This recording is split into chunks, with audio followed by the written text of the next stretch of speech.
Hello दोस्तों। मेरा नाम गीता है। उम्र है अभी 20 साल की।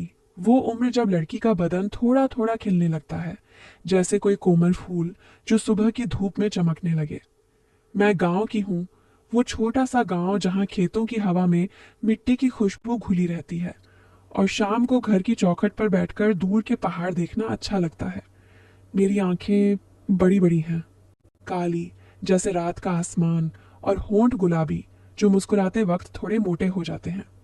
लोग कहते हैं कि मैं सुंदर हूँ, लेकिन मैं तो बस अपनी हूँ साड़ी पहनकर घर के काम करती हूँ। कभी कभी आईने में देखकर सोचती हूँ कि ये सब इतना क्यों बदल रहा है। आज मैं तुम्हें अपनी कहानी सुनाऊंगी, जो मेरी जिंदगी की वो दास्तान है जो धीरे धीरे खुलती गई। इसमें कुछ ऐसा है जो तुम्हें बांध लेगा, शायद थोड़ा उत्साह भी देगा। लेकिन अंत तक रुको, क्योंकि जिंदगी हमेशा वैसी नहीं चलती जैसी लगने लगे।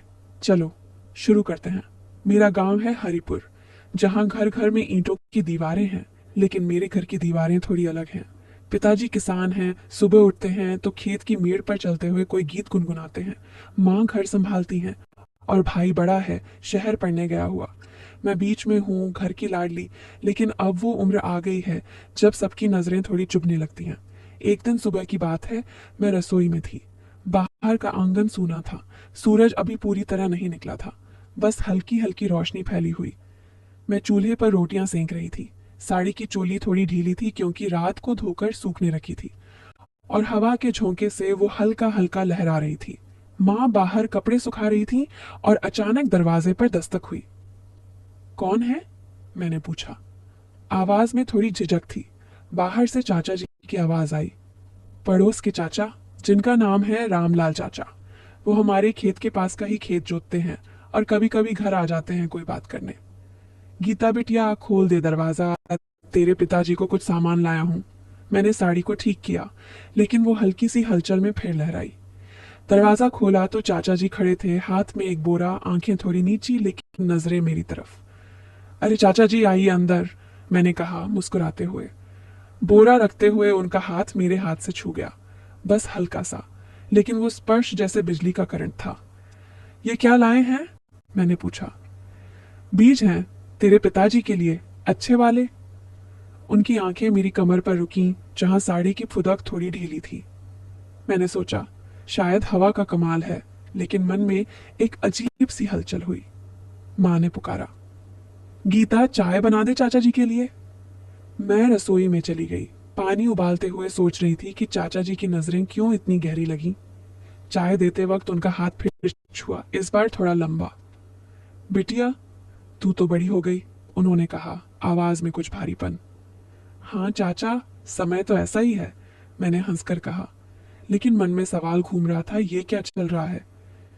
वो दिन बीता, लेकिन शाम को जब पिताजी घर आए तो उन्होंने बताया कि चाचा जी ने खेत में कुछ नया तरीका अपनाया है। बीज बोने का नया ढंग। गीता, तू भी देख लेना कभी। मैंने सिर लगाया लाया, लेकिन रात को सोते वक्त वो स्पर्श याद आया। अगली सुबह फिर वही रूटीन। मैं आंगन में झाड़ू लगा रही थी। साड़ी की आंचल कंधे से सरक गया था और मैंने उसे ठीक करने के चक्कर में कमर मोड़ी। तभी चाचा जी फिर आए, इस बार अकेले। पिताजी कहाँ हैं? उन्होंने पूछा। खेत गए हैं, मैंने कहा। तो मैं इंतजार कर लूं? वो अंदर आ गए और बैठे बैठे बातें करने लगे। गीता, तू स्कूल जाती थी ना, अब क्या करती है? उनकी नजरें मेरी गर्दन पर थीं, जहां पसीने की बूंदें चमक रही थीं। घर के काम चाचा, कभी कभी किताबें पढ़ती हूँ। बातों बातों में उन्होंने कहा, तेरी कमर कितनी पतली है, जैसे कोई बांस की डाल। मैं हंस दी। चाचा, आप तो शायर हो गए। लेकिन मन में वो शब्द गूंज रहे थे। माँ आ गई तो बातें रुक गईं, लेकिन चाचा जी जाते वक्त बोले, कल आना खेत में, मैं तुझे वो नया तरीका दिखाऊंगा, बीज बोना सिखा दूंगा। मैंने हाँ कह दी, क्योंकि पिताजी का काम था। अगले दिन दोपहर का वक्त था। धूप तेज थी, लेकिन खेत के बीच में छाया थी। मैं साड़ी पहनकर गई, सादा सूती वाला, जो पसीने से चिपक जाता है। चाचा जी वहां थे, हल लिए। आ गीता, देख ये तरीका है, बीज ऐसे बोते हैं, धीरे धीरे गहराई में डालकर। उनकी आवाज में कुछ था जैसे दोहरा मतलब। मैंने हंसकर कहा, चाचा, मैं तो कभी नहीं बोई, सिखाइए ना। उन्होंने मेरा हाथ पकड़ा, हल्की मेड़ पर ले जाकर। उनका हाथ गर्म था, मेरा ठंडा। ऐसे पकड़ो, मजबूती से, और फिर धकेल दो अंदर। मैंने वैसा ही किया, लेकिन मेरी साड़ी की चोली में पसीना आ गया था और झुकते वक्त वो थोड़ी तनी। चाचा जी की सांसें तेज लगी। अच्छा है बिटिया, तू सीख रही है। अब मैं दिखाता हूं कैसे गहराई तक जाता है। वो आगे झुके, उनका कंधा मेरे से सटा। मन में डर था, लेकिन उत्सुकता भी। क्या होगा आगे? तभी दूर से पिताजी की आवाज आई, रामलाल, क्या कर रहे हो? चाचा जी पीछे हटे और बोले, बिटिया को सिखा रहा हूं। पिताजी हंस पड़े। अच्छा है, घर की बेटी को भी काम आना चाहिए। वो दिन खत्म हुआ, लेकिन मेरे मन में सवालों का सिलसिला शुरू हो गया। रात को मैंने डायरी में लिखा, चाचा जी की नजरें, उनका स्पर्श, क्या ये सिर्फ मदद है या कुछ और? समय बीतता गया धीरे धीरे। कुछ दिनों बाद गांव में एक छोटा सा मेला लगा। नहीं, वो घिसा पिटा वाला नहीं, बल्कि हमारे मोहल्ले का अपना, जहां लोग घर के आंगन में इकट्ठा होते हैं, कोई नया बीज लाकर बांटते हैं। मैं वहां गई, साड़ी में, बाल खुले। चाचा जी वहां थे, दूसरे चाचाओं के साथ। बातें हो रही थी, हंसी मजाक। अचानक उन्होंने मुझे बुलाया, गीता, आना, ये देख ये नया बीज। मैं गई और उन्होंने बोरा खोला। अंदर से बीज निकालकर मेरे हाथ पर रखे। छूकर देख, कितना सख्त है। उनका हाथ मेरे हाथ के ऊपर रहा थोड़ी देर। आसपास लोग थे, लेकिन वो पल जैसे अकेले का था। हाँ चाचा, अच्छा लग रहा है, मैंने कहा, लेकिन मेरी आवाज कांप गई। फिर उन्होंने कहा, इसे बो तो फसल कितनी लगी हो जाएगी, तू कल आना, मैं तुझे और सिखाऊंगा। मन में वो कल की कल्पना घूमने लगी, खेत में अकेले, वो स्पर्श, वो नजरें। क्या होगा? रात को सोते वक्त नींद नहीं आई। अगली सुबह मैं तैयार हुई, लेकिन माँ ने कहा, आज घर पर रह, तेरे चाचा साहब आ रहे हैं शहर से। चाचा साहब मतलब पिताजी के भाई, जो शहर में नौकरी करते हैं। चाचा साहब आए दोपहर को, सूट बूट में, शहर की हवा लगी हुई। गीता बिटिया कितनी बड़ी हो गई। उन्होंने गले लगाया, लेकिन उनका गला लगाना अलग था, भाई जैसा, स्नेह भरा। चाची को याद करो, मैंने कहा। वो हंसे। हाँ, तेरी चाची को तो तू भूल गई। शाम को हम सब बैठे चाय पीते। चाचा साहब ने बताया शहर की बातें, वहां की नौकरियां, पढ़ाई। गीता, तू भी आजा, कुछ सीख ले। उनकी आंखें साफ थीं, कोई छिपा मतलब नहीं। लेकिन जब चाचा जी का जिक्र आया तो पिताजी बोले, रामलाल अच्छा आदमी है, खेत में मदद करता है। चाचा साहब ने कहा, हाँ, लेकिन बेटियों को अकेले मत भेजना। मन में कुछ क्लिक हुआ। रात को चाचा साहब के साथ बातें की। वो मेरी डायरी देख ली। क्या लिखा है? मैंने हंसकर कहा, अपने मन की बातें। उन्होंने पढ़ा और बोले, गीता, जिंदगी में स्पर्श सबके अलग होते हैं, कुछ स्नेह के, कुछ छल के, सावधान रहना। वो रात लंबी लगी, लेकिन सुबह चाचा साहब चले गए। जाते वक्त बोले, मुझे चिट्ठी लिखना, अपनी कहानी। अब चाचा जी की मुलाकातें बढ़ गईं। एक दिन खेत के पास नहर थी, पानी छोड़ने का काम। मैं पानी देखने गई, क्योंकि पिताजी ने कहा था। चाचा जी वहां थे, नहर के किनारे। गीता, पानी कैसे छोड़ते हैं देख। मैं गई, साड़ी को ऊंचा किया, क्योंकि पानी की धारा तेज थी। ऐसे पकड़ो रस्सी, खींचो मजबूती से। उनका हाथ मेरे कंधे पर, गाइड करने को। पानी बहने लगा, लेकिन मेरी साड़ी गीली हो गई, चिपक गई। चाचा, देखो क्या हो गया, मैंने शर्माते हुए कहा। वो हंसे, अरे ये तो ठंडक है, मैं सुखा दूं। लेकिन तभी गांव का लाला जी आ गया, जो पानी बांटते हैं। रामलाल, क्या कर रहे हो? चाचा जी पीछे हटे। घर लौटकर मैंने सोचा, ये सब क्या है? रात को माँ से बात की। माँ, चाचा जी अच्छे हैं ना? माँ ने कहा, हाँ बेटी, लेकिन दुनिया में सब अच्छे नहीं होते। तू अपने काम पर ध्यान दे। धीरे धीरे दिन गुजरते गए। एक शाम घर पर कोई नहीं था। पिताजी खेत में, माँ पड़ोस गई। मैं अकेली थी, किताब पढ़ रही। दरवाजा खटखटाया। चाचा जी। गीता, तेरे पिताजी को बुलाने आया। मैंने अंदर आने को कहा। बैठे, बातें। तू कितनी शांत है, जैसे कोई तालाब का पानी। उनकी नजरें मेरी आंखों में। चाचा, आप तो कवि हो गए। हंसी हुई, लेकिन हवा में तनाव था। कल खेत में आना, एक नया पौधा लगाएंगे। मैंने हाँ कहा। रात को नींद में सपना आया, खेत, स्पर्श। लेकिन अंत में फूल खिले।